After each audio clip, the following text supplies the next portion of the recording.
Hi there guys, in today's video I'm gonna show you how to enable WhatsApp offline mode.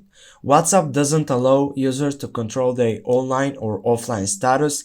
Each time a user opens the application, they are shown as online to all of their contacts. Luckily, for users who would like to use the application in offline mode, there is a possible solution which we will explain now. First of all, you need to click on the dots icon on your right side. Then you need to go on settings. After that, you need to choose account. Then you need to select the first section, privacy. Now on your first section, go on last seen. Then go on nobody. Scroll down and turn off read receipts. That means when it turns off, you won't send or receive read receipts, and reading receipts are always sent for group chats.